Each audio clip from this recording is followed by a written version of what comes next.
Nice to see you all. So we'll start with the short white practice, the short white Tara practice that we've been using as our motivation. So if you want to get yourself into a nice meditation posture, settling into your space.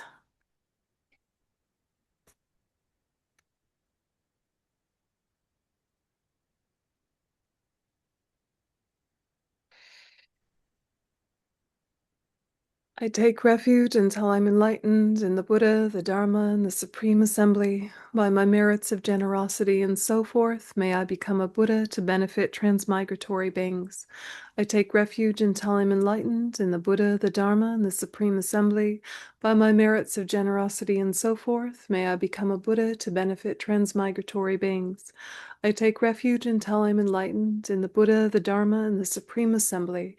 By my merits of generosity and so forth, may I become a Buddha to benefit transmigratory beings. Visualize white Tara above your head or in front of you at the level of your forehead. Radiant white, made of transparent light. 3 eyes on her face. 1 on each palm, 1 on the soles of each foot. Seated on a lotus sun and moon disk.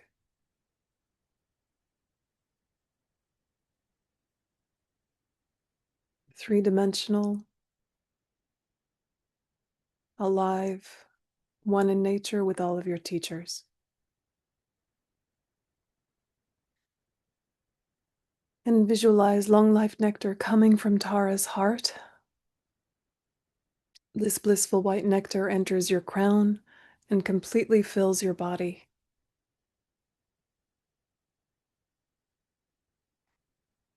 Feel strongly and concentrate clearly that all your sicknesses, spirit harms, negative karmas, and obscurations are completely purified.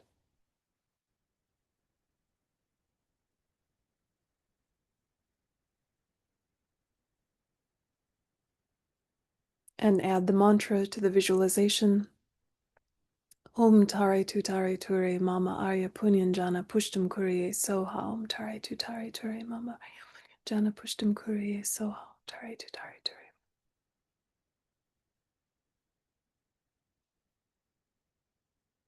And as you continue to recite the mantra, concentrate on the nectar entering and filling your body. And feel strongly that your life has been increased, your merit developed, your scriptural understanding and wisdom increased, and that you've achieved the realization of immortality. Om Tare Tu Tare Turi So.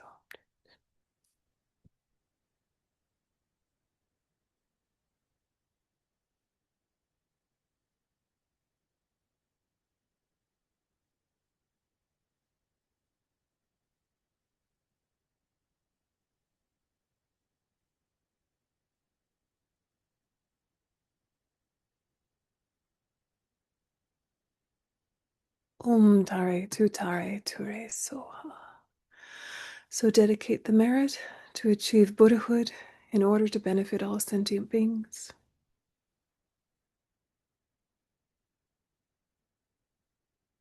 And shift your attention to the learning environment.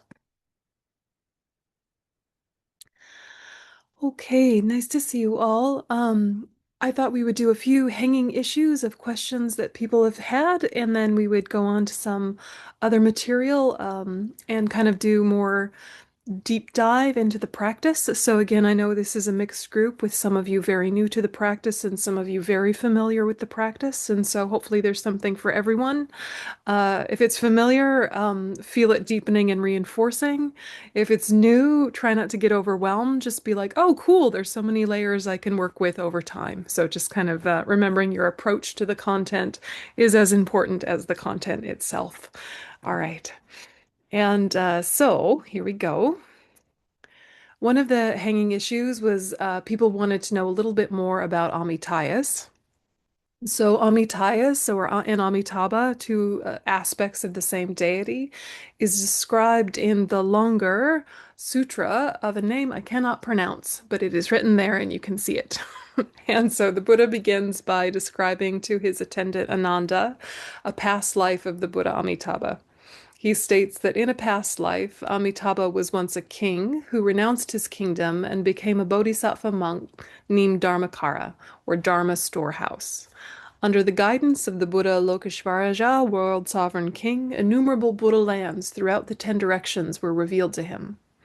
The sutra is presented as a discourse delivered by the Buddha Shakyamuni, often near the city of Shravasti in India. The implicit setting is a cosmos of many world systems, with Shakyamuni speaking in our world to an audience while also describing a distant world. So after meditating for 5 eons as a bodhisattva, he, meaning Amitayus, then made a great series of vows to save all beings, and through his great merit created the realm of Sukhavati. So there's a lot of parallels here with a lot of the lore of many of the Buddhas, that there came a time when they had the merit to ripen a lot of resources and a lot of power and were able to be kings or princes or princesses or queens or whatever. They had a lot of merit ripening, they had a lot of wealth, they had a lot of influence and power, and that coincided with also having a lot of renunciation. So that's really remarkable, special time in a practitioner's life. Because for us, when we have lifetimes of wealth and power, it's really easy to feel separated from the suffering of sentient beings and distant from the suffering of sentient beings because the reality of their daily life isn't in our face. And this is why we see, the bazillionaires, having kind of a empathy blockage that seems bewildering to us who might be, middle class, upper middle class, lower middle class, maybe impoverished in some way, but still can put food on the table. When we see distressed people, it really touches our heart quite quickly. We relate to it. And so it's hard for us to understand how can these bazillionaires not want to solve world hunger if they had the money to do so? How could they be so uncompassionate? It's weird, right? Like if we had bazillions of dollars and we could end world hunger, we'd be like, hooray, right? But it turns out that sometimes when things are going really, really well, you don't practice more, you practice less. Yeah, and so it takes a very strong mind for strong practice to coincide with good resources. And so you'll see these kind of accounts of there was a king who renounced his kingdom, there was a queen who renounced her kingdom, there was a princess who left home, there was a prince who left home, and that is not incidental. It's a lifetime where a lot of resources came together at the same time that their practice was really deep. So the resources didn't distract them. They actually gave them opportunity and resources and probably a feeling of safety and security that I'm going to leave home, I'm going to be a renunciate, but also I could come home at any time if I needed to. I've got a safety net. Right. But also, there's been some sort of real renunciation of the spell has been broken. The spell of samsara has been broken, that you sincerely from your heart know better that resources don't actually lead to happiness. And sometimes it's harder to believe that resources don't lead to happiness until you've had resources and realize they don't lead to happiness. While you're still striving, it still kind of seems like maybe if I got all my finances together, all of my resources together, then I would be happy. So sometimes it's quite a boon in our life if actually everything comes together and you're like, wow, I'm just as grumpy as I was when I was poor. Ah, maybe it's my mind. Right. So anyway, Amitabha was one of these characters who he had a lot of merit. It came together. He renounced his kingdom. And like so many stories, like the stories of many of the medicine Buddhas, he made a lot of vows during his bodhisattva journey. And those vows to benefit sentient beings accumulate a great amount of merit. And that kind of huge merit he devoted to rescuing sentient beings and putting them in Pure Lands, if terms and conditions have been fulfilled, right? And it's a really beautiful thing to think that all of the energy of this practitioner was, how can I create the best circumstances for people to practice and develop their minds? And in order to create such a place, I need to put a huge amount of mental energy over a huge amount of time for this to be actualized. So the magical, mystical, esoteric, how do Pure Lands come about, dependent arising, is probably not the purview of this particular class. But long story short is it takes a lot of good thought to blossom these kind of resources for others. And then the others can kind of ride the coattails of that energy by making aspirational prayers to be reborn there. So it's not enough for them to have created these wonderful conditions, these Buddhas. We as practitioners at our level need to reach back and say, yes, I want these circumstances that you've helped create. So anyway, just some interesting stuff about Amitayus. Um, we talked a lot about the hooking back the life force in the White Tara practice and how Amitayus and Amitabha are one in nature, but slightly different aspects. And Sukhavati Pure Land is where one can be reborn into. So basically, the distinction is you work with Amitayus while you're trying to have a long, stable life to hook back life force. And if that fails, you switch and you practice Amitabha to be reborn in a Pure Land where you can continue your spiritual path with these amazing conditions. So, some of the other bits and pieces, the longer sutra. Um, this is anyway, these names throw me because I'm not very good at pronouncing them, but basically you get the idea that these sutras are where Amitabha and Amitayus are the most discussed. These ones are incredibly revered and chanted in East Asian Buddhism and one of the three central scriptures of East Asian Pure Land Buddhism. So they're wonderful sutras. I've skimmed them and looked over them, but they're not as emphasized in the Tibetan tradition. The Tibetan tradition emphasizes a lot of different sutras besides these ones because we have less of an emphasis on Pure Land practice. And it's just a matter of emphasis and affinity, not better or worse, good or bad. You just kind of go where your energy goes. But what I wanted to flag here was something that came up a few weeks ago about how many sutras and scriptures reference the need for a male rebirth. And this should be read as a rebirth conducive for practice, meaning safe, strong, with access to teachings. So you're going to find a lot of sutras that say, may I be reborn as a male, may I be reborn in a male body, or if you do this, you will be reborn in a male body. Hooray, hooray, hooray. And all great commentators of many traditions explain that what that means is conducive rebirth. It's not actually a gendered thing, right? It's just that historically, it was not as safe to be a woman. Historically, the access to resources weren't as easy for a woman. Had nothing to do with about being a woman. It was the society's view at that time.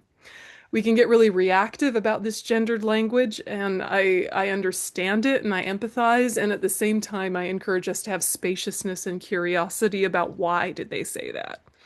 For example, there's a lot of prayers that say, "Oh, son of the lineage, oh, sons of the Buddhas or the Buddha's offspring," and it has some sort of gendered language around the lineage holders of the Buddhas or the lineage holders of the Bodhisattvas. And what they mean is the heir, right? The spiritual heir.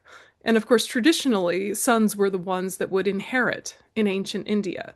So again, they don't mean literally sons. They mean the one who is the recipient of this work.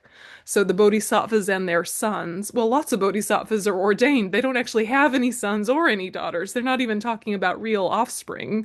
They're talking about who's inheriting the path or who is the lineage holder of the path. They're not actually speaking in gendered terms in a concrete way. So it's interesting because some schools of Buddhism will get really literal and get really black and white about it and say, no, necessarily you need to be reborn as a man in order to be enlightened.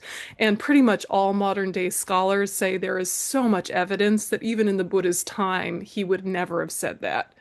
The very fact that he ordained women and said that for there to be stability of Buddhism in a land, you need the fourfold Sangha, right? You need the fourfold Sangha for there to be stable Dharma in a land, meaning lay women, lay men, women, ordained men, right? You need the fourfold Sangha for stable Dharma. So anyway, just good to flag that because that is something that comes up for people, and it is in one of these, or probably several of these Amitaya sutras. In our tradition, the sutra that we recite the most often is called Seido, and it's kind of a long life sutra that's maybe 4 or 5 pages long. And even in that one, in Seido, it says, "And may I be reborn as a man," and you'll be like, "Grr," right? And really, it means a conducive circumstance for practice. Yeah. Any questions so far about who is Amityas and what's the deal with the gendered language or Amitabha, Amityas, differences, samenesses? Uh, Enough on that. More on that. Yeah, Jirio, go ahead. Just curious if the other Buddhas in the five Buddha family have this kind of split between the sort of more simplified Amitabha and the like more fancy Amitayas. Yeah, they all have a Nirmanakaya and a Sambhogakaya aspect. Um, it's not particularly important point. All Buddhas have many aspects. It's kind of it's really their from their side, they are all the things all at once, and we need different kind of appearances to resonate with certain kinds of practice. So it's not a particularly important point. What is the who's Sambhogakaya and Nirmanakaya in this particular um pairing? Amityas is the Sambhogakaya aspect, and Amitabha is the Nirmanakaya aspect. Thank you. Yeah. Yeah. Um, yeah. Yeah. Other questions? Yeah. Fun facts. Okay. All right. So, white Tara, as we know, is for protection and stability and to increase merit and vitality. And she belongs to the Amitabha Buddha family, the Lotus family. And so, within her practice, we plug in Amityas, but he's not always found in every single white Tara practice. But if her emphasis is about life protection, life stability, increase of merit and vitality, these sorts of things, it helps to weave in something that hooks back life force that was lost, and that's where we get Amityas in the practice that we've been doing.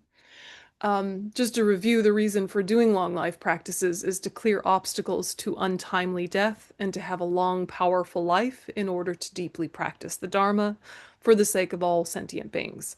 So one hopes to achieve enlightenment swiftly, and it's more efficient to kind of be in one body with its own, kind of process and history rather than having a lot of short lives and having to deal with adolescence again and again and all that kind of stuff.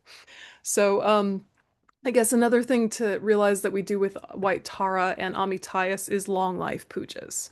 Long life pujas are where these deities come up a lot. We offer a long life puja to our teachers. And the reason we do this is to create more causes for them to show the aspect of long life and for them to show the aspect of staying and teaching. Because the idea is the Buddhas are ever present, the Buddhas are always wanting to teach us, and the Dharmakaya, holy minds of all the Buddhas, are constantly working for the welfare of sentient beings, but they have to work with our karma, right? The only thing that limits them, well, nothing limits them, but the only thing that limits them is our karmic receptivity. So by us making these requests in long life pujas, we're creating more causes for them to show these long life aspects. We're creating more causes to meet them again and again. Even though if we never did it, they would still exist. We just wouldn't have created causes to access and connect with them. So it's an auspicious thing that we do in our tradition. It's not necessary, but just some more context about White Tara and Amityas. Yeah. Yeah, go ahead, Jennifer. Yeah, thank you. I just had a question about that because I also hear that, guru devotion is really on the student side, right? Seeing a teacher as a Buddha. Yeah. But let's say that, they're not, right? But then we still see them, but then they display illness, how are we supposed to look at that situation? Yeah, it's a good question. I mean, we really have no idea who is enlightened and who isn't. So the criteria being that they are magical and mystical and never sneeze is not a good criteria. And also, the idea that like someone really messy and ugly and smelly couldn't be a Buddha is a mistake. So whether we see a Buddha or not is mandated by our karma, but we have to understand that the Buddha's mind pervades everything, everywhere, all at once. And so we're trying to access the Dharma as best as we can with our karma. And the best way to do that is through the teaching scenario. So we adopt the attitude that the teacher is the Buddha. In the teaching scenario, at the sutra level, it's just they're a representative. You don't have to be literal at all, right? You can just think, while they're teaching, they're representing the Buddha, and I can access the Buddha through them and listen to their teachings as personal advice. And if later they're like annoying or silly or full of hypocrisy and inconsistency, oh well, it doesn't really matter. They're just kind of the mouthpiece of the Buddha for me in this teaching context, sutra, right? And then when you have a bodhisattva level teacher, you are training and seeing them as like a Buddha, right? Like a Buddha, which you're like, what is the difference between is and like? It's a subtle distinction, yeah. But if they're teaching the bodhisattva path, the Mahayana path, the teachings that lead to complete enlightenment for the benefit of all sentient beings, again, you're seeing them in this teaching context as something that is giving you a direct access to the enlightened mind. And then in Tantra, and White Tara is Tantra, even though it's lower Tantra, you're seeing the Buddha or you're seeing the Guru as one in nature with the Buddha that you're practicing while you're practicing them. And it's a way for you to feel the Buddha being embodied and personified in a way that is relational. And so much of our transformation on the path is related to relationship.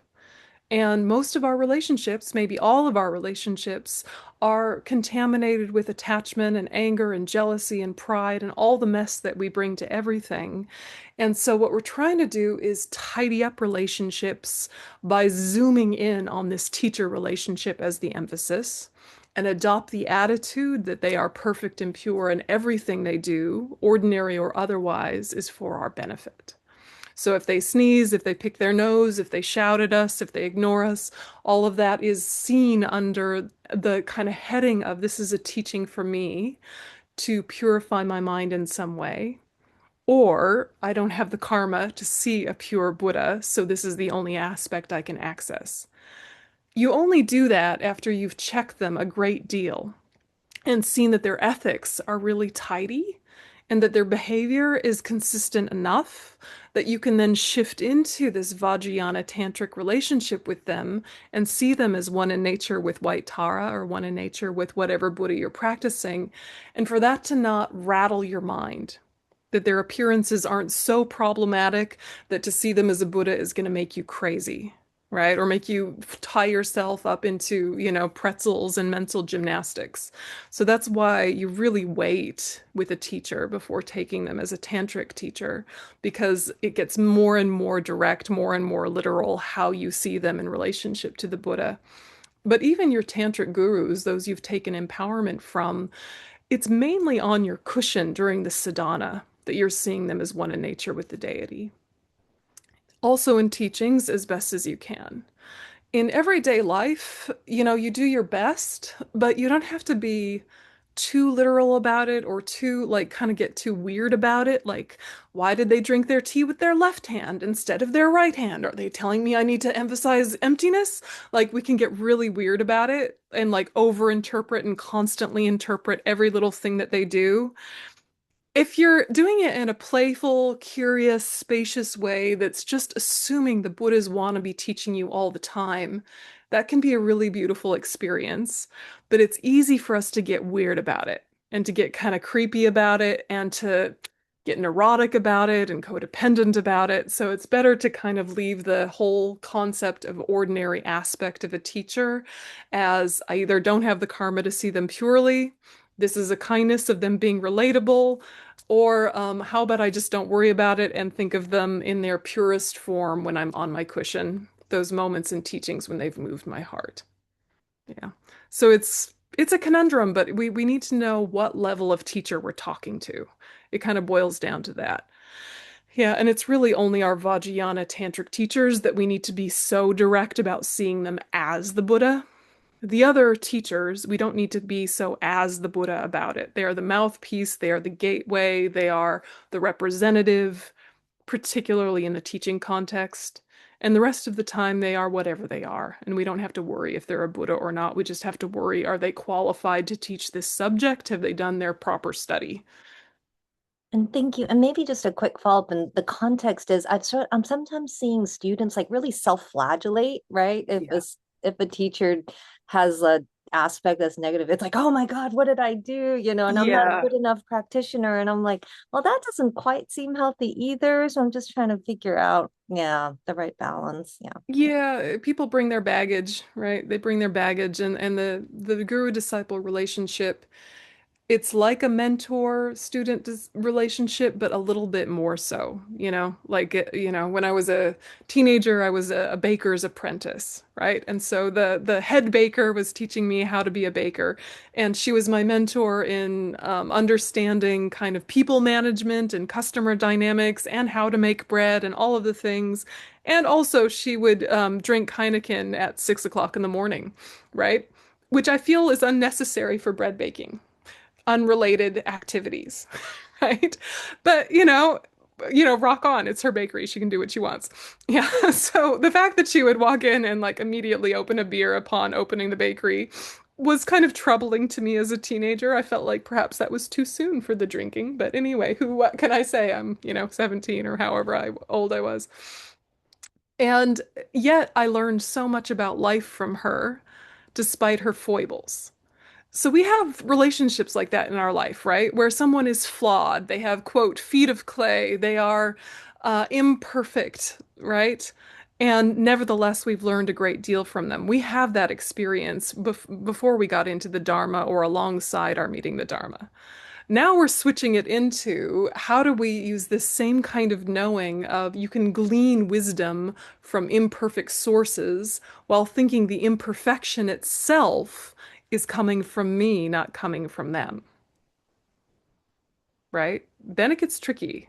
Like, oh, I'm so say suddenly my, master baker she was, let's say she was a Buddha drinking Heineken at 6 o'clock in the morning. What is that teaching me about my own relationship to intoxicants, avoidance, and dissociation?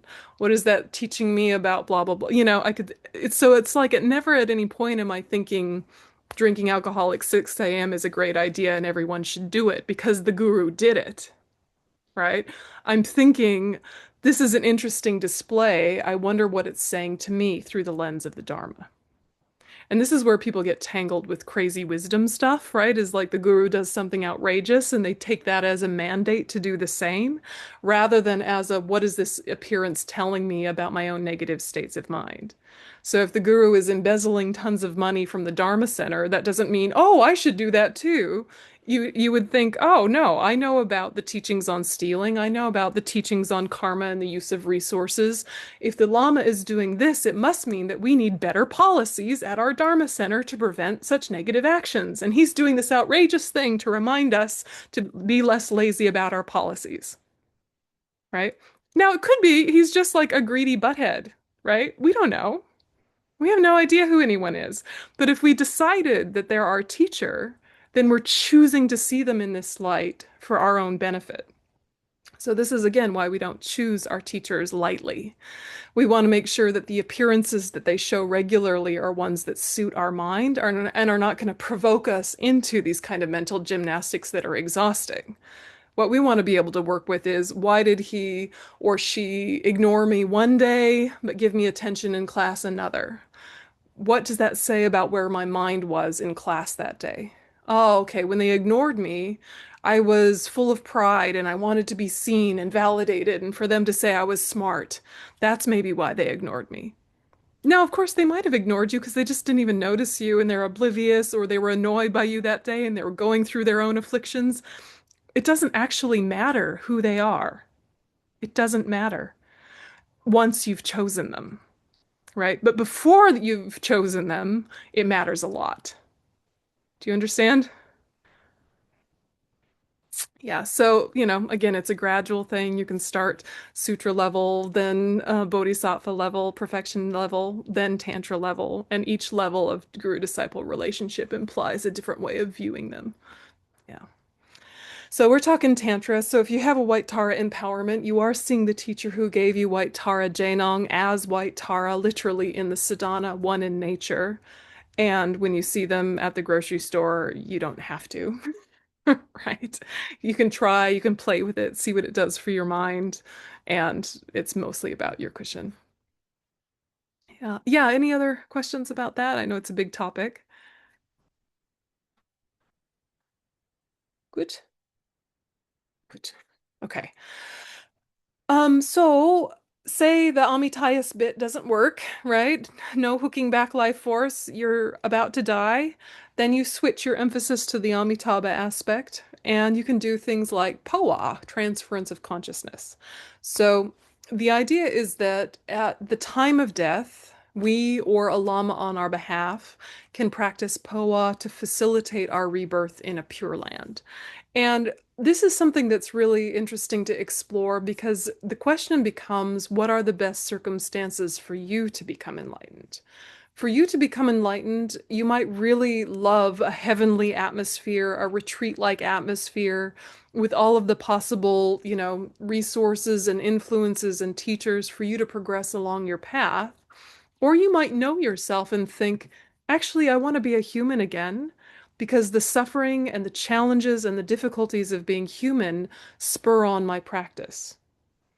So just like the being reborn as a man or not, you're thinking, well, whatever the case may be, may I be reborn in whatever body is most conducive to my spiritual path, whether it be a male body or a female body or a non-binary body or whatever body I wind up with, may it be conducive to the spiritual path. So basically, may it be healthy and may there be good resources and may I have physical independence, right? So then with Pure Land or human rebirth, similarly, you're thinking, well, how about my prayer is whatever is of most benefit to my spiritual path, may that eventuate, whether it's Pure Land or human rebirth, whatever is the most conducive to my spiritual path. So we can get ourselves kind of wound up of what should my prayers be at the time of death. And really, what you want is a positive state of mind at the time of death, because that's what's going to ripen a positive seed for your next rebirth. And it doesn't actually need to be that specific. May I be reborn in a pure land? May I be reborn as a human being? May I be born on this earth? Basically, you're just thinking whatever collection of positive karma I have, and we all have tons of positive karma from this and previous lives. We have tons. What we want to come forward and ripen is just something conducive for our path. And that is the main thing. And the main thing to get one of those things to ripen is to have a peaceful mind full of compassion, right? A peaceful mind full of compassion. Basically, you're just connecting with refuge. Yeah. And that refuge in bodhicitta prayer that we've done a bazillion times is a great thought at the time of death, or one mantra that you love. Tara, Chenrezig, anything positive that comes to mind at the time of death is going to be that condition you need to water a good seed for your future rebirth. It could be that you're quite sick of this earth and you're quite sick of being a human and you're quite sick of your human body and you're like, no, pure land or bust, right? And you're like, you're hanging out in the bardo with a little sign going bardo or bust, right? And the Buddhas will be like, all right, we'll do our best to give you conditions to be reborn there. And if you really want that to be the case, you can practice POA and really focus on this aspect of transference of consciousness. And like all things, there are no guarantees, but if your intention is because these are good conditions for practice, it's much more likely that you'll be reborn there. If your feeling is because I really hate being a human on this hot, awful planet full of grumpy, mean people, less likely it'll work, right? So whatever the prayer is, it needs to be informed by altruism. Yeah, it needs to be informed by a positive state of mind. Yeah.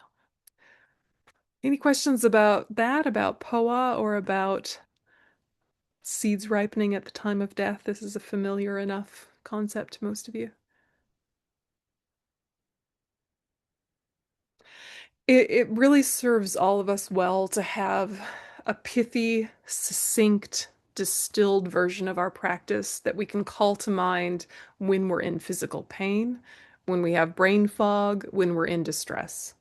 And then when we're not in those states, when we're feeling well, when we're feeling more spacious, the more elaborate forms of practice. So really asking yourself, what is the essence of my spiritual path?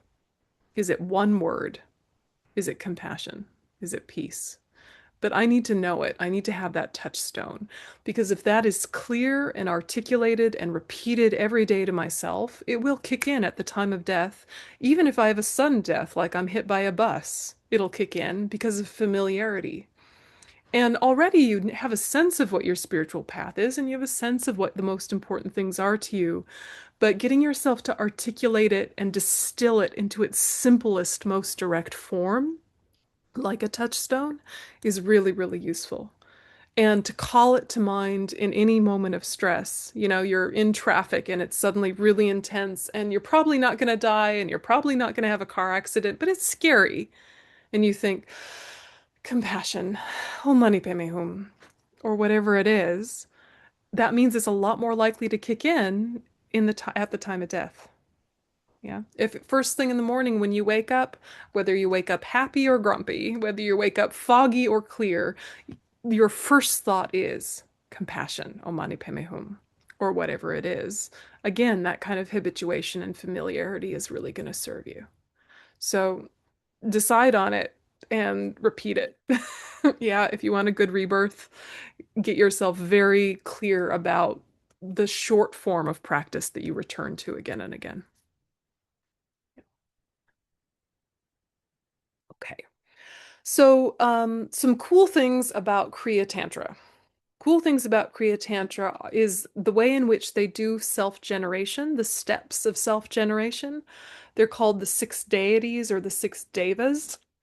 And it's the way that you build up how the deity is together with a meditation on emptiness. So even if you don't have the empowerment yet, it's okay to start learning these steps. And some of you might be familiar with these steps because they're explicit in Thousand Arm Chenrezig practice if you've ever done Nungnes or if you've ever done a long Chenrezig retreat. But it basically starts with the deity of emptiness.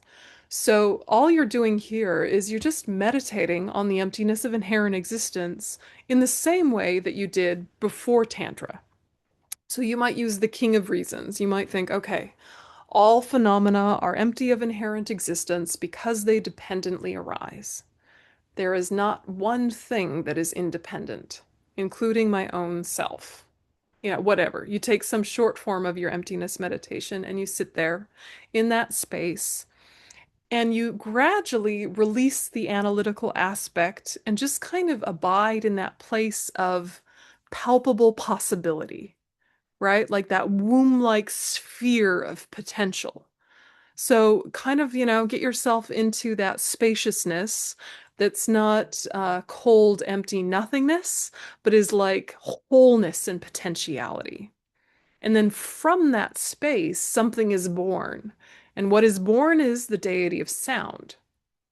So from emptiness, the sound of the deity's mantra resounds. So you're meditating on emptiness and you think in your mind's ear, Om Tare Tutare Ture Mama Arya Punyanjana Pushtim Kuriya Soha is resounding in space. And if there's some beautiful Tibetan chanting that you've heard that is chanting the mantra in a way that's really beautiful to your mind, or if it's just straight chanting, whatever it is, hear it in your mind's ear and just really stay with hearing the mantra in the back of your mind. And then the sound of the deity's mantra takes the form of letters. So that Om Tare Tu Tare Ture Mama Arya Punyanjana Pushtam Kuri Soha now lands as letters in the space in front of you is fine at this stage. They can be in English characters, they can be in Mandarin characters, they can be Tibetan characters, Sanskrit characters. It doesn't matter what shapes they are, what language they are. They just have to be shapes or letters that represent the sounds of the mantra. So it's easy to use Tibetan if you're familiar with Tibetan, but if you're not, English is fine. So you're basically thinking now the sound and the letters merge. Yeah. So then the mantra, the form of the mantra, the letters of the mantra transform into the deity's body. So they now dissolve and now what reappears is white Tara. And you bless the places of your physical body with a mudra, in this case, the lotus mudra. and meditate on divine pride and clear appearance with the three syllables Om, Ah, and Hum. And the sixth step you don't do if you've not had the empowerment. What you do here is you have clear appearance and aspiration. So anytime it says now develop divine pride, you put that to one side and just develop aspiration of may I be Tara, right? And you visualize her in the space in front. Yeah. So is that a concept that's somewhat familiar to some of you, or is it new to everybody? Develop self-generation through the six deities. Some people have heard this teaching before. Ish. Remember it from Anungne? No, it's pretty new. Pretty new.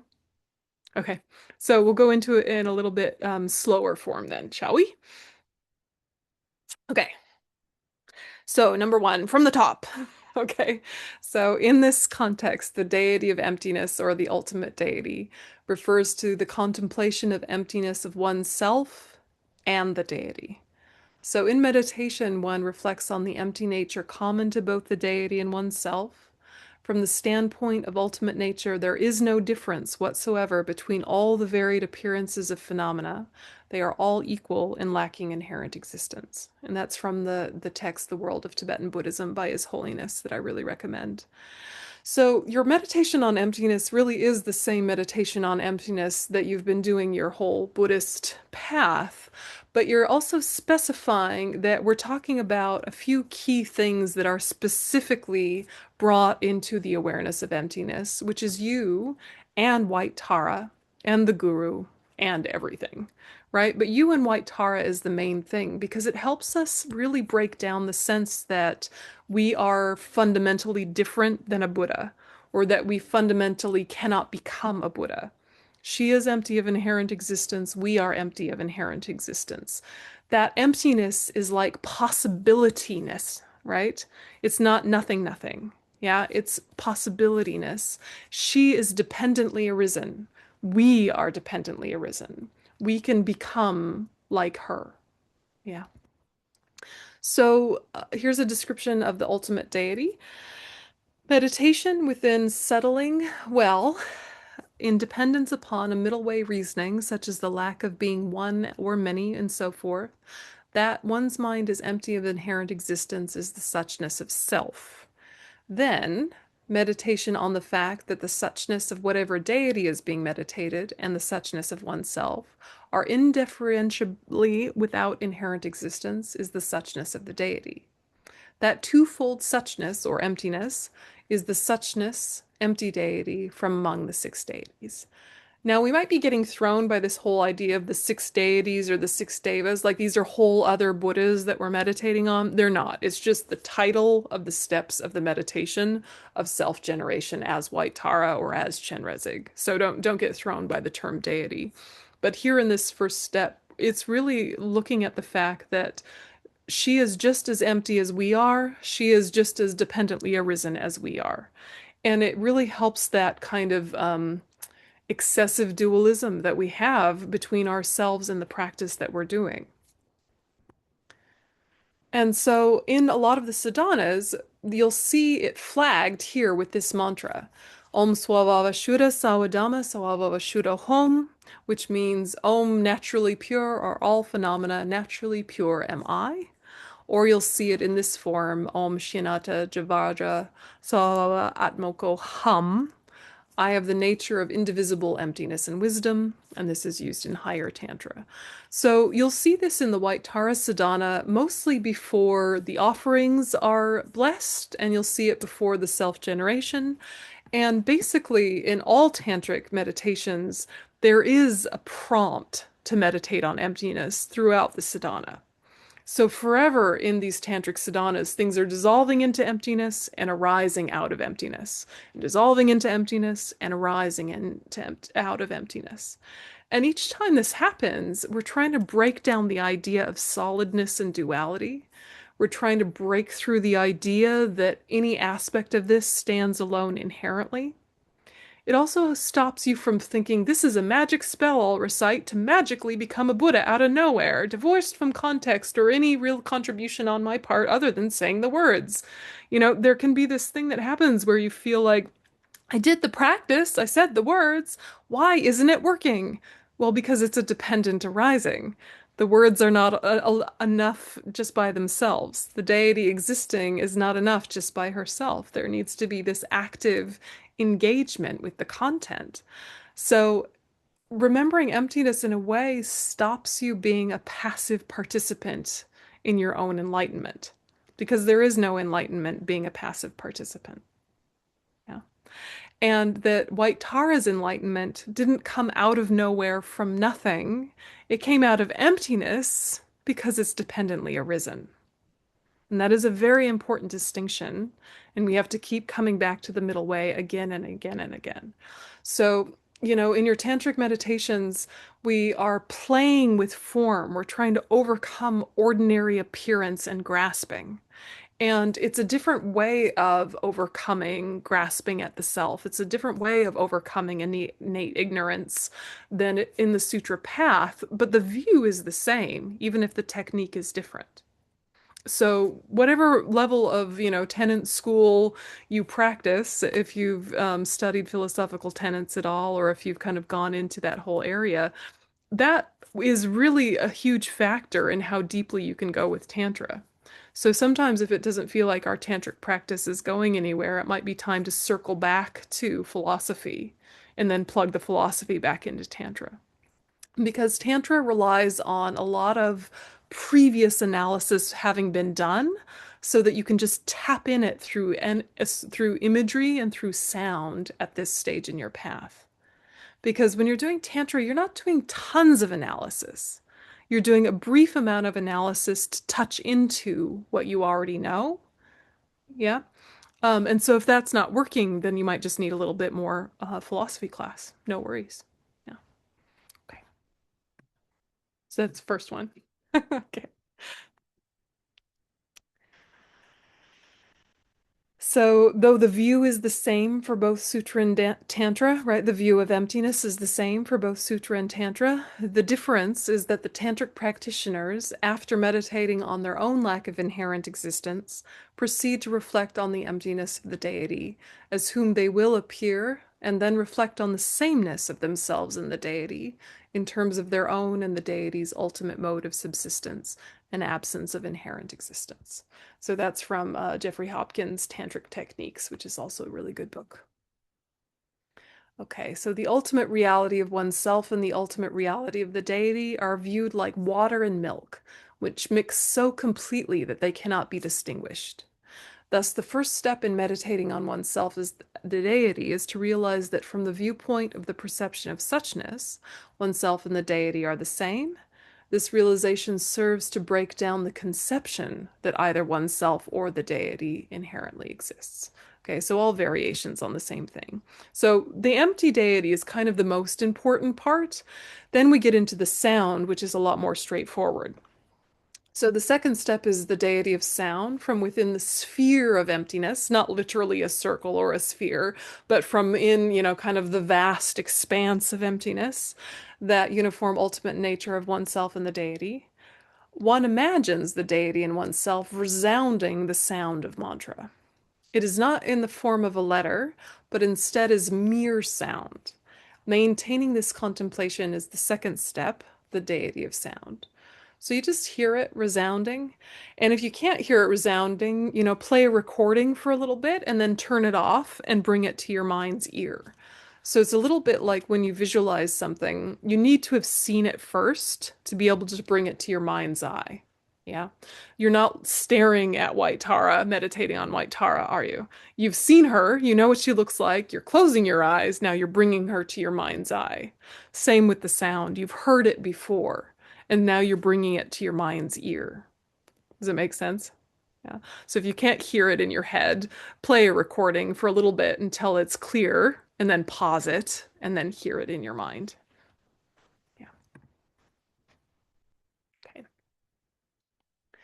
All right, so this is from an advanced text. So for those of you that have been practicing a long time and have highest yoga tantra empowerments, I really recommend this book, Principles of Buddhist Tantra by Curtis Sencha Rinpoche. It's a really amazing text.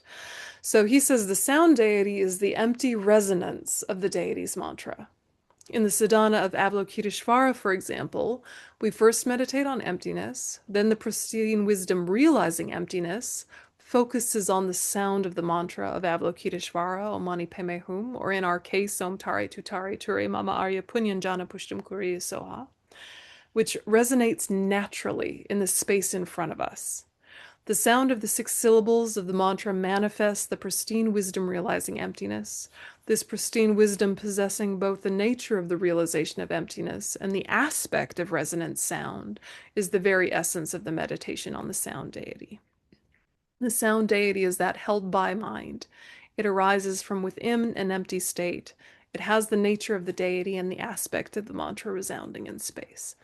So, if you've ever heard a singing bowl, a Tibetan singing bowl, and someone has done the around the edge, yeah, not the bong, bong, bong, time to meditate, not that one, but when you've done the zing, wow, wow, wow, wow, you know that sound? You know that one? That's much more beautiful than me imitating it. You know that sound? So you're trying to hear the mantra as if it's like that. It's like resounding. So you hear each syllable distinctly at first, but then it kind of starts resounding in that singing bowl way, is how the lamas describe it. And again, all of this is mental. You're not playing any instruments. You're not listening to anything literally. You're bringing it to your mind's ear. Yeah. And it's a really powerful meditation tool. And a lot of this song and dance of Tantra, of first think this, then think that, use this sense, then use that sense, but in a mental way, not in a literal organ way. All of this is part of why you're able to develop calm abiding and single and special insight simultaneously in Tantra. Whereas in Sutra, you're developing them as 2 separate skill sets.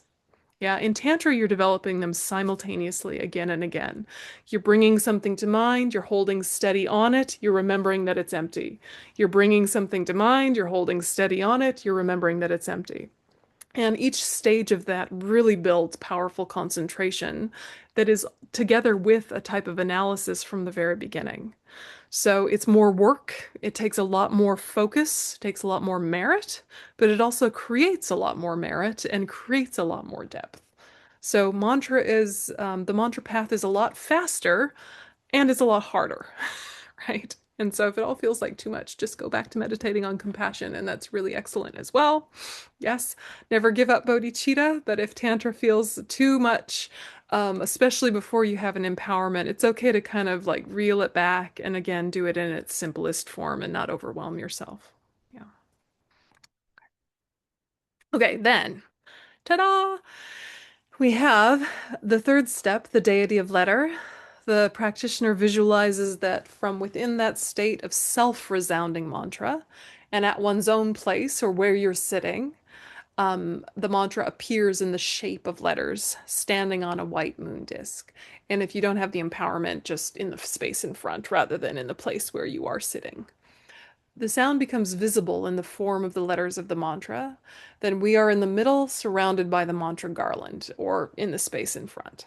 Yeah, and so here's the Tara mantra just by itself with the seed syllable at its center, tam. And then that form, the fourth step is the form deity, in which the meditator actually generates the form of the deity from the letters of the mantra. So the mantra disappears, and in its place comes the deity. And this is the complete form, such as Avalokiteshvara, with 1 or 1,000 arms seated on a lotus. Each meditation begins with the contemplation of emptiness, that is the non-inherent existence of dharmas, which is comprehended by correct view.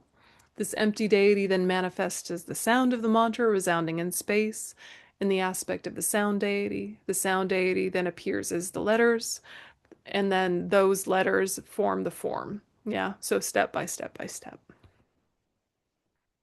And after having generated oneself as the deity, the practitioner performs specific and appropriate mudras or symbolic hand gestures. In the case of the lotus lineage, for example, one performs the appropriate hand gesture at the heart. This would constitute the deity of mudra. So there's often a mantra that goes with it for the Lotus family, Om Padma Opawai Soha. So for Chenrezig and for White Tara, it's this one. And it's with your 2 thumbs in. It's almost like you're prostrating, but you're keeping it out. So that's the Lotus Mudra. And you hold it at the heart.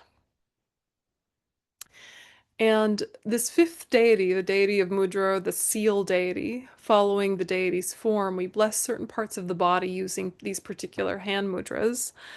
And up until this point, we have relied on reciting certain words or reading the sadhana to construct the visualizations step by step. And it's interesting kind of what it does psychologically to touch the places of your physical body. So in the Chenrezig Sadhana, for example, you're connecting heart and then the two shoulders and then the crown in various places. And basically you're visualizing that the five Buddha families are now here, long story short. But just kind of making contact again now with your physical body after having done all this imaginative work can kind of bring it home that you are the deity that you're practicing. Now, again, if you don't have the empowerment, leave that to one side. But it is interesting to kind of experiment in terms of the psychology of what does it do to use these mudras and to connect to the physical form after having just done these elaborate visualizations. And at the end, then you kind of seal it all together. So the last step is the deity of symbol or sign. And this refers to the process where, having performed the symbolic hand gestures, one visualizes the three parts of the body, the crown, the throat center, and the heart center, marked by the three seed syllables Om, Ah, and Hum. Then the wisdom beings or the actual Buddhas are invited to enter your body or the body of the deity that you visualized in the space in front if you don't have the empowerment. And this is the last, the deity of symbol. So the three Vajras or the seed syllables, this always pretty much refers to Om Ahum unless otherwise said. So these tantric terms, three Vajras or seed syllables, are good kind of vocabulary to get in your head. And they refer to enlightened body, enlightened speech, enlightened mind, represented at the crown, throat, and heart chakras, respectively. And they're kind of the essence of the purified aspect of form, of speech, and of mind. So Om, Ah, and Hum, or Om, Ah, and Hum in the deity in front. And most important of all of this is this last part that the wisdom beings are invited to enter your body or the body that you visualized in the space in front, because this merging is what helps you feel that what you visualized and what is there are now one.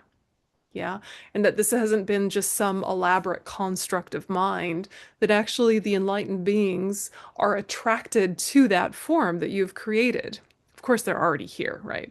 But they're really coming to merge with what you visualized. And this is a real thing that you're doing with real enlightened beings present and real enlightened beings blessing your body, speech, and mind. They would want to anyway, they would try to anyway, but by us doing it, we're creating that receptivity and that connection, that bridge. Does that make sense? Yeah, Ladan, go ahead. I have a question about when you do the mudra. You do it even, or you imagine it even if you don't have, like you are doing Kriya Tantra only. You do it, or you It's imagine the the deity. main, yeah, the main thing is that you never think of yourself as the deity until you have permission to do so. Mm-hmm, mm-hmm. So if you're just kind of getting used to the practice and trying to get used to the shape of your hands in this form and the different things that you're doing at the different Mm-hmm. times, but you're not going too far with it, you're just kind of Yeah. using it as a practice tool, that's okay. Okay. That's okay. Okay. And at the end, when the wisdom beings merge, you're just very clear that the wisdom beings are merging with the image you've created in front or at the crown of your head. They're not merging with you. Mm-hmm. Yeah. Because when you are calling the deity to come, it's the first time you imagine in front of you, and then they come with the other deities, and they merge with the in front of you. Yeah. They merge with whatever you visualized, wherever you visualized it. Yep. And so if you don't have the empowerment, make sure Mhm. that's not you. Yeah. Yeah. And all of the deities, they are all in the aspect of white Tara, right? Because all Buddhas have the same abilities, all Buddhas have the same qualities. They can all manifest as any deity, regardless of the history of who they were before they were enlightened, right? So you're thinking all the enlightened beings who have ever existed all take the form of white Tara. And But all of those sometimes white you say, taras come and merge into what you visualized. yeah, sometimes you say the deity with the retinue, with their retinue. Yeah. Yeah. So They all look like the deity that you're Okay, meditating okay, on. Yeah, don't overcomplicate it. Yeah. okay. Yeah, later there's some five Buddha families. Later there's this and that, but don't worry about that Mhm, for now. They mhm. just all look like white Tara and merge with the white Tara that you Yeah, visualized. Yeah. yeah, Yeah. simpler. Okay, Yeah. thank you. Sure. Yeah. Yeah, Jennifer, go ahead. Yeah, I had a quick question related to that. So I thought the Sambhogakaya aspect was for like Arya beings. And so if you're really practicing one, but then at the same time, all of them could take the aspect of White Tower. Like, what actually happens when you become enlightened and you take on a Sambhogakaya aspect in relation to these Arya beings? I mean, it's an interesting point when we're doing our self-generation and highest yoga tantra that's more applicable. The idea that, you're first meditating on emptiness of the mind and then you're thinking that's Dharmakaya, then you go on with Sambhogakaya, Nirmanakaya for the benefit of different levels of practitioners. I don't know if that's where you're coming from with it, taking the three kayas on the path. That's more of a highest yoga tantra practice of self-generation to purify ordinary death, intermediate state, and rebirth. So, loosely speaking, what I think Jennifer is referring to is just the fact that Buddhas can only be seen in their kind of fully fledged form by beings who have realized emptiness directly. And before you've realized emptiness directly, they couldn't appear to you in all of their magical form. They would appear to you only as an ordinary being. Like, for example, if Shakyamuni Buddha was in front of us, we would just see a monk of Nepali origin. But if you had realized emptiness directly, you would see him as golden and radiant and, made of transparent light and radiating light rays and with his robes hovering an inch from his body and with Anushnisha and all of that. And the two are in the same place at the same time, but your ability to perceive is based on your own karma. Or like His Holiness the Dalai Lama, we see sweet old Tibetan man. In fact, he's thousand-armed Chenrezig. We just don't have the karma to see that kind of conversation. So from our sake, we're just like, whatever's going to be useful, may the sentient beings access that. Yeah. Yeah. But yeah, I think you're maybe thinking taking the three kayas on the path, which is a HYT conversation. Yeah. All right.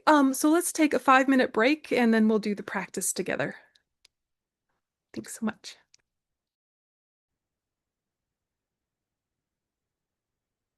Okay. So those six deities are in the scaffolding of the sadhana that we're about to do. They're in the background of the practice we're about to do. They're not kind of explicitly signposted.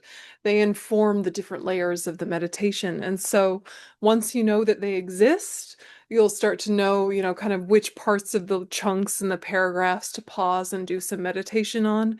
It's just a layer to bring in gradually as you get more familiar with the practice. There's no need to rush it, but it's good to know if you are familiar with the practice. So we'll go ahead and do it now. So nice straight back.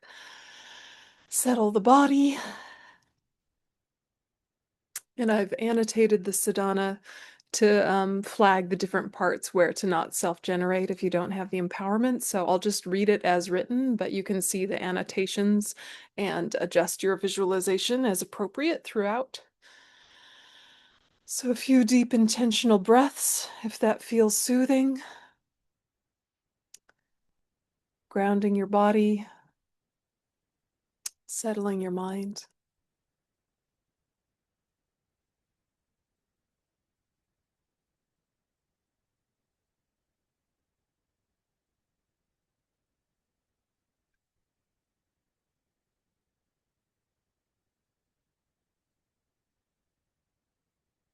And you can think that all mother sentient beings are around you, and all of the objects of refuge are in front of you. Just having a sense of that, no need to visualize particularly clearly if that's not easy, just all sentient beings around you who need you, all source of refuge in front of you, supporting you.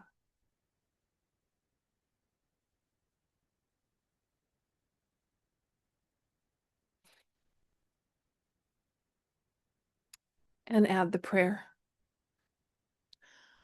I and all living beings as extensive as space, from today on until the essence of enlightenment is achieved, take refuge in the glorious holy gurus, take refuge in the fully accomplished Buddhas, take refuge in the holy Dharma, take refuge in the Supreme Assembly. I take refuge in the Venerable Lady White Tara, the wish-fulfilling wheel, and the complete entourage of deities. I and all living beings as extensive as space, from today on until the essence of enlightenment is achieved, take refuge in the glorious holy gurus, take refuge in the fully accomplished Buddhas, take refuge in the holy Dharma, take refuge in the Supreme Assembly. I take refuge in the Venerable Lady White Tara, the wish-fulfilling wheel, and the complete entourage of deities.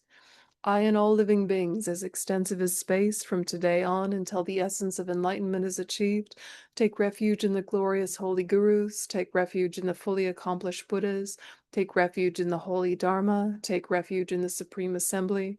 I take refuge in the Venerable Lady White Tara, the wish-fulfilling wheel, and the complete entourage of deities. I prostrate and take refuge in the holy guru and the three precious jewels. Please bestow your blessings on my mind stream. In order to attain the fully accomplished state of a Buddha for the sake of all living beings, I will enter into the sadhana of White Tara, the wish-fulfilling wheel. In order to attain the fully accomplished state of a Buddha for the sake of all living beings, I will enter into the sadhana of White Tara, the wish-fulfilling wheel. In order to attain the fully accomplished state of a Buddha for the sake of all living beings, I will enter into the sadhana of White Tara, the wish-fulfilling wheel. Om Bhadramrita Kundali Hana Hana Pe. Om Sawawa Shuddha Sawadama Sawawa Shuddho Hum. Out of emptiness, from 8 Om syllables, appear spacious, extensive jeweled vessels, inside of which the syllables Om transform into different offering substances, which are clear, unobstructed, and as extensive as space. Om Bhagyama Hum, Om Padhyama Hum, Om Pyushpeya Hum, Om Dupeya Hum, Om Halakaya Hum, Om Gandeya Hum, Om Nudeya Hum, Om Shabda Hum. I instantly become the Venerable Tara.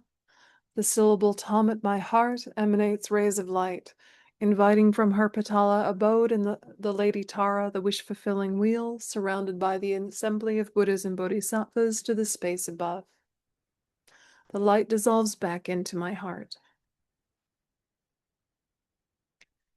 Gods and asuras with their crowns bow down to your lotus feet. I prostrate to Mother Tara, who rescues from all needs. Om Guru Aryatare Sapare Varayai Gyam Padyam Yushpe Dupe Aloke Gande Nude Shabda Pratisahum Soha. I take refuge in the 3 jewels. I regret all my unwholesome deeds. I rejoice in the merit of all beings. I will hold bodhicitta until enlightenment. I take refuge until complete enlightenment in the Buddha, the Dharma, and the Supreme Assembly. In order to fulfill the purpose of myself and others, I generate the mind of enlightenment. Having generated the mind of enlightenment, I invite all living beings as my guests. I will remain in this excellent conduct of the Bodhisattvas. Thereby may I achieve the state of a Buddha in order to benefit all living beings. May all sentient beings be endowed with happiness and the causes of happiness. May all living beings be free from suffering and the causes of suffering. May all living beings be endowed with the happiness that is free from suffering. May all living beings remain in a state of equanimity, free of attachment for those they hold close and aversion for those they keep distant.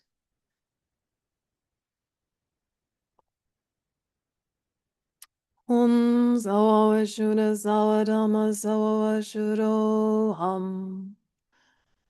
Out of emptiness, from the syllable Pam, comes a white lotus, and from an Ah, a moon disk, on top of which is my own consciousness in the form of the white syllable Tam, emanating rays of light. The light collects back, and I become Venerable Wish-Fulfilling Wheel with a white body, 1 face, and 2 arms. My right hand is in the gesture of supreme giving. My left hand is at my heart and holds between the thumb and ring finger the stem of an utpala flower that blossoms at the level of my ear. It has 3 blossoms, the center one in full bloom, the right one having already blossomed and gone to fruit, the left not yet opened. These 3 symbolize the Buddhas of the 3 times. I am adorned with jeweled ornaments and clad in various variety of silken garments. My upright body is supported by a moon disk, and I am seated in the Vajra position. At my crown is a white Om, at my throat a red Ah, and at my heart a blue Hum. At my heart on a moon disk is a white syllable Tam, which emanates rays of light, inviting from the Patala Buddha field in the south, the venerable wish-fulfilling wheel surrounded by an assembly of Buddhas and Bodhisattvas. Zai Hum Bam Ho. They become non-dual. Again, rays of light emanate from the syllable at my heart, inviting the initiating deities. Please bestow on me the initiation. Zawatata Gata Abhishekata Samaya Shriyaya Hum. My body is filled, purifying all stains. The excess nectar overflows from my crown, transforms into Buddha Amitabha. Stabilizing white Tara, feeling all of the white Taras of all holy beings merge with what you have visualized.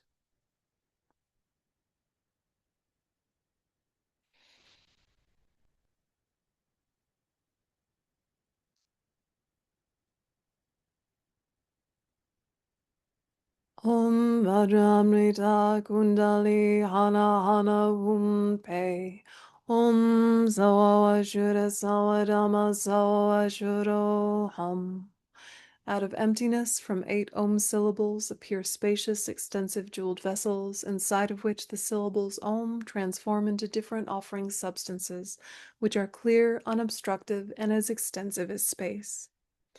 Hayamai hum Paryamai hum Yushbayai hum Tupayai hum Halakayai hum Gandayai hum Nudayai hum Shaptai Haryatare Sapare Variai Gyam Padyam Yushpe Dupe Aloke Gande Nude Shapta Pratisahum Soha.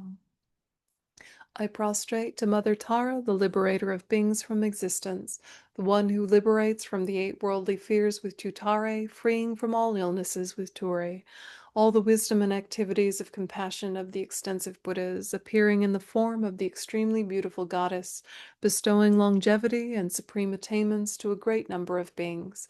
I prostrate to the one who is extremely white and holds an utpala in her hand. At the center of myself, visualized as white Tara, is an 8-spoked wheel with a hub and 3 rims. At the center, on a moon disk, is my own mind as a white Tam, encircled by the mantra for increase. Om Tare Tutare Ture Mama Ari Punyanjana Pushtim Kuriye Soha.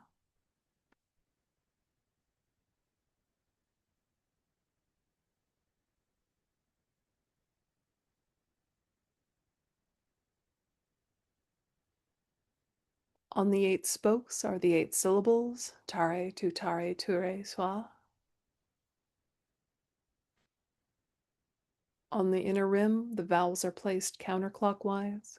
Om a I u ri li li I a o a om a so ha.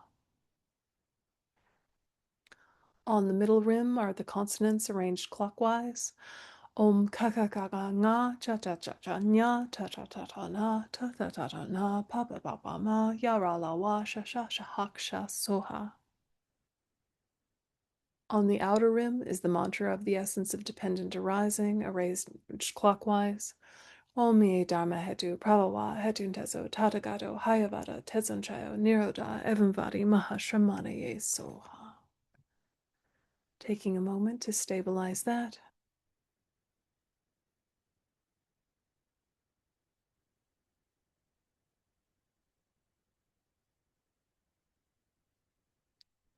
The seed syllable and all the letters of the mantras are in the nature of light. Dewdrops of nectar stream forth from the letters.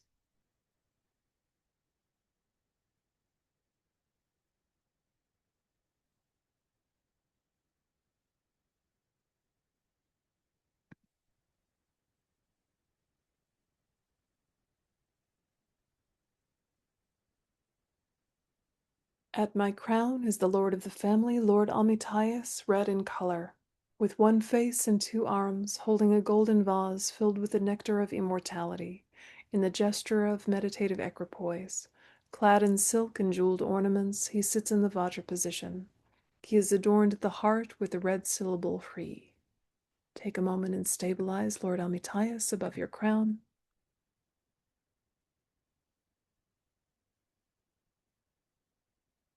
A general impression of warm red, or the specific details if you're able to visualize them.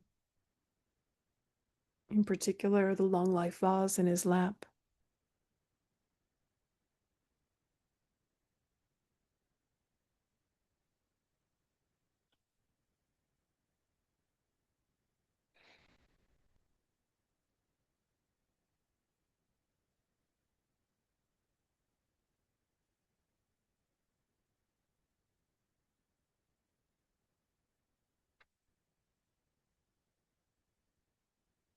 At his heart center is a syllable Hri,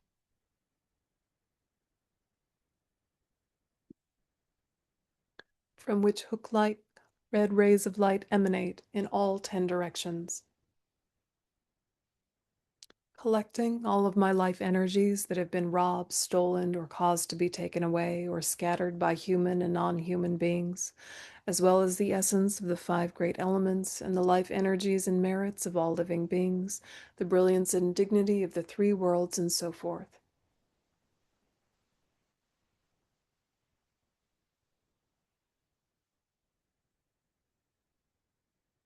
All the wealth and goodness of existence and the blessings of the body, speech, and mind of the Guru, Buddhas, and Bodhisattvas are collected back in the form of nectar and rays of light in different colors and absorb into the vase in Amitayas's hands.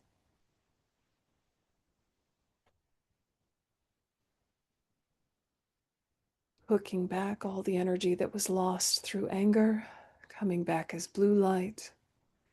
All that was lost through ignorance, coming back as white light. All that was lost through pride, coming back as yellow light. All that was lost through jealousy, coming back as green light. All that was lost through attachment, coming back as red light. All these different colors coming to absorb into the vase at Amitayas's hands.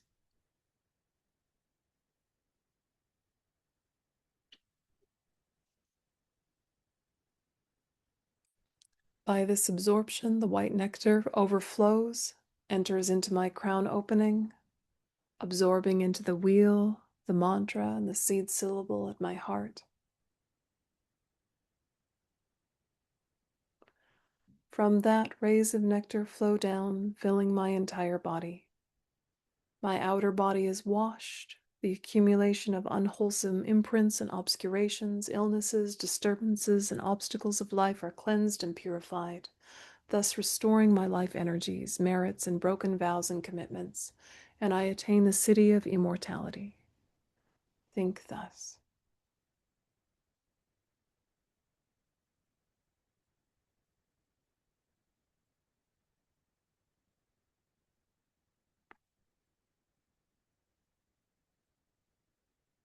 And add the mantra for increase to that visualization. Om Tare Tu Tare Ture Mama Ayu Punyanjana Pushtim Kure Soha.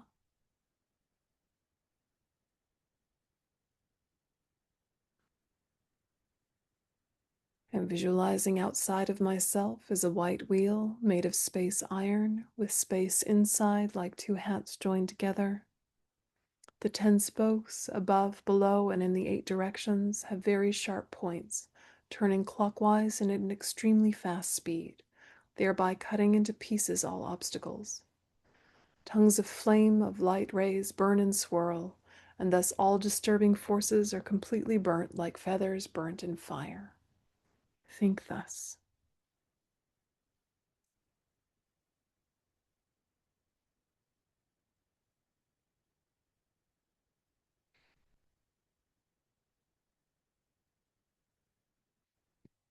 Again, from the wheel and mantras at the heart, white rays of light emanate, filling my entire body, pacifying illness, disturbances, obscurations, unwholesome imprints, and all obstacles to life.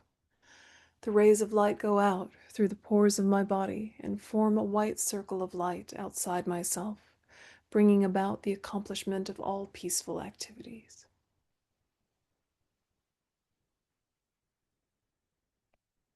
Again, yellow rays of light emanate, filling my body, bringing about an increase of life, merit, and the wisdoms of hearing, contemplation, and meditation. The light radiates out, forming a yellow circle outside of the white circle, bringing about the accomplishment of the activities of increase.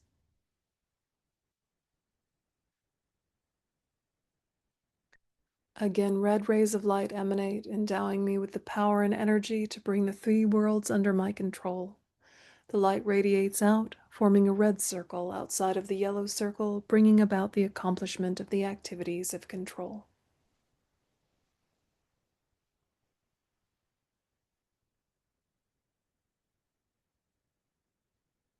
Again, dark blue rays of light emanate, endowing me with the power and energy to achieve all activities of destruction. The lights radiate out, forming a blue circle outside of the red circle, bringing about the accomplishment of the activities of destruction.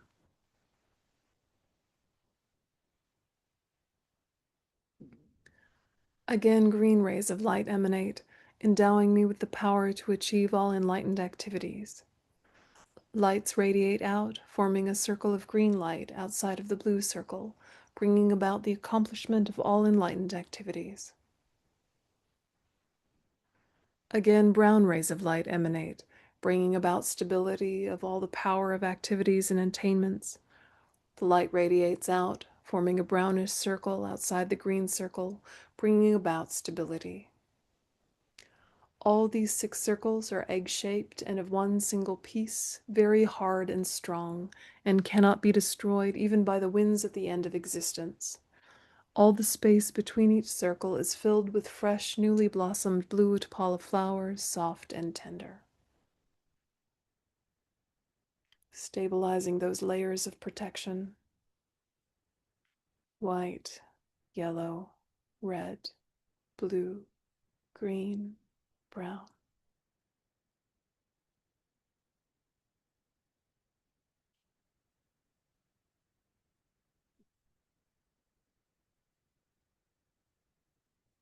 Om Tari Tutari Turi Soham Tari Tutari Turi Soham Ma Tari Tutari Turi Soham Tari Tutari Turi Soham Tari Tutari Turi Soham Tari Tutari Turi Soham.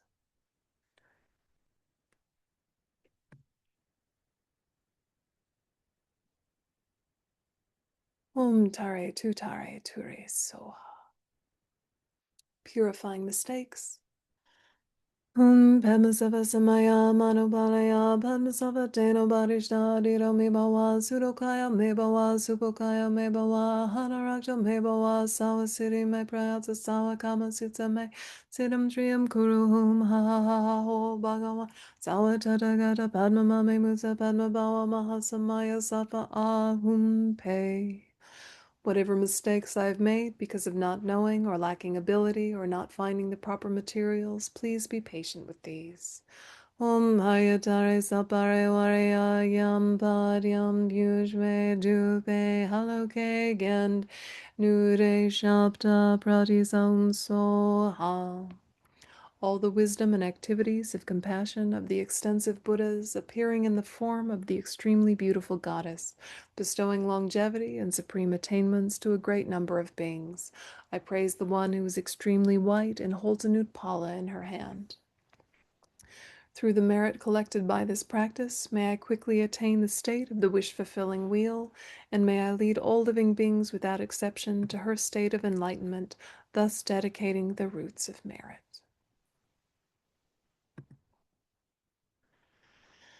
And you can relax your attention